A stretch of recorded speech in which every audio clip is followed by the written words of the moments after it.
हाँ तो फ्रेंड, मैं फिर से प्रश्नावली 1.1 का क्लास 10th का NCERT बुक मैथमेटिक्स, जिसमें प्रश्नावली 1.1 का तीसरा सवाल दूसरा तलिक हो गया था कल। अब इस वीडियो में तीसरा सवाल बताएंगे। तो वो तीसरा सवाल हम बताने से पहले लिख लेते हैं। आप लोगों का बुक होगा या भी नहीं, तो आप लोग मिला लीजिएगा। तो तीसरा सवाल जो है वो है हमारा, तीसरा सवाल है किसी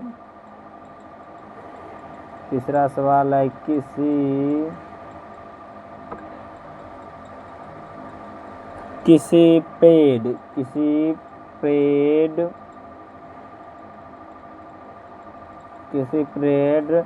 616 सदस्यों, किसी परेड में 616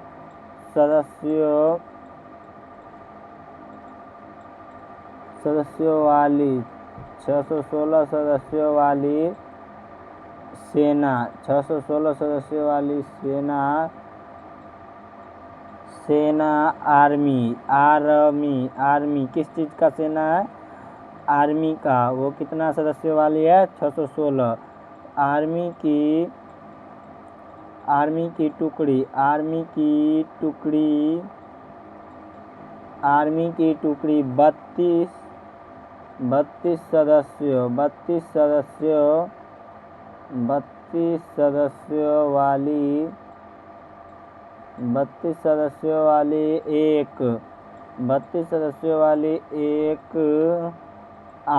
32 सदस्यों वाली एक आर्मी बैंड। आर्मी जो है वो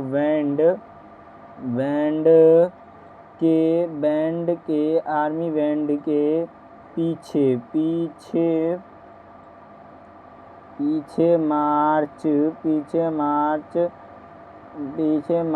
करता है।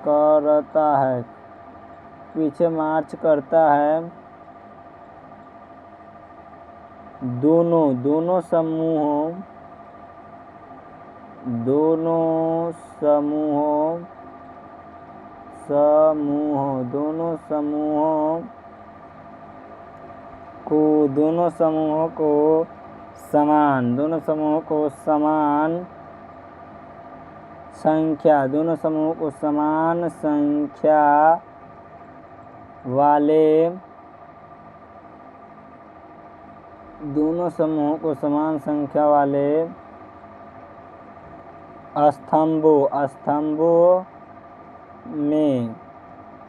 स्तंभों में मार्च करना है। दोनों स्तंभों में मार्च करना है। उन स्तंभों की अधिकतम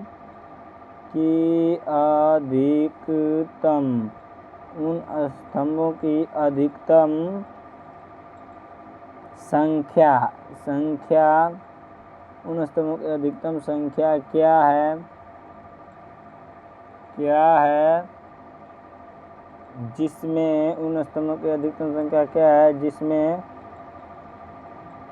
जिसमें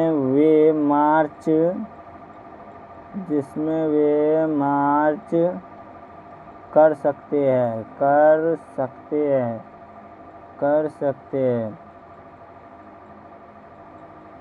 हाँ तो फ्रेंड, हमारा सवाल क्या बोल रहा है? किसी परेड 616 सदस्यों वाली सेना, किसी परेड है उसका 616 सदस्यों वाली सेना है। आर्मी की टुकड़ी किस चीज़ का है? टुकड़ी। आर्मी की टुकड़ी 32 सदस्यों वाले एक आर्मी बैंड के पीछे मार्च करता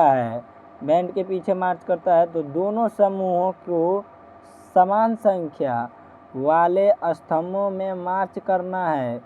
उन स्तंभों की अधिकतम संख्या क्या है जिसमें वे मार्च कर सकते हैं? ये हमारा सवाल बोल रहा है। तो इसे हम हल करेंगे। इसे हम बनाएंगे कैसे, ये जानो। पहले हम हल लिख देते हैं। ये हमारा होगा आंसर। इसमें हमारा जो ए होता है, ए जिसे हम भाज्य बोलते हैं, ए का मतलब भाज्य बोलते हैं, उसका जो होगा हमारा क्या?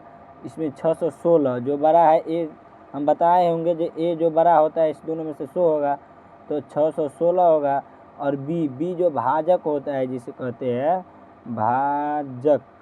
भाजक बोलते हैं वो 32। तो अब हमें इसे यूक्लिड विभाजन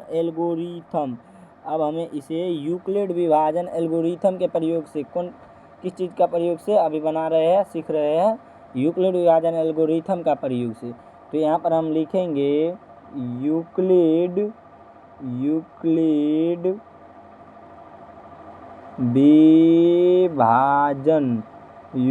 विभाजन एल्गोरिथम से यूक्लिड विभाजन एल्गोरिथम से यहाँ पर हम बनाएंगे सवाल, हम बनाए होंगे दूसरा सवाल में, तो इसी तरीक़ा से ये सवाल बनेगा। तो इसका यूक्लिड विभाजन एल्गोरिथम का फार्मूला क्या होता है, A बराबर BQ प्लस R, ये जो है हमारा फार्मूला होता है। आप लोगों को हम उस वीडियो में बताए होंगे तो आप लोग याद हो गया होगा, और यही फार्मूला पर सवाल बनेगा। तो A का मान कितना है, A का मान 616 है। कितना है, 616। तो लिखेंगे 616, और फिर B का मान कितना है, B का मान 32 है। तो 32 है तो लिखेंगे, फिर 32 से हम भाग देंगे कितना में, 616 में। तो भाग करते जाएंगे, फिर हम 32 से अगर 616 में हम 19 बेर में दे दे तो शायद हमारा पूरा, तो 19 बेर में करेंगे तो 32 से 19 को हम गुना करेंगे तो कितना होता है, 9 दूना 18, हाथ में 1, 9 18 9 27, 1 28, फिर 2, फिर 3, तो ये 8 8 2 10, 3 2 6, 1 7, 700,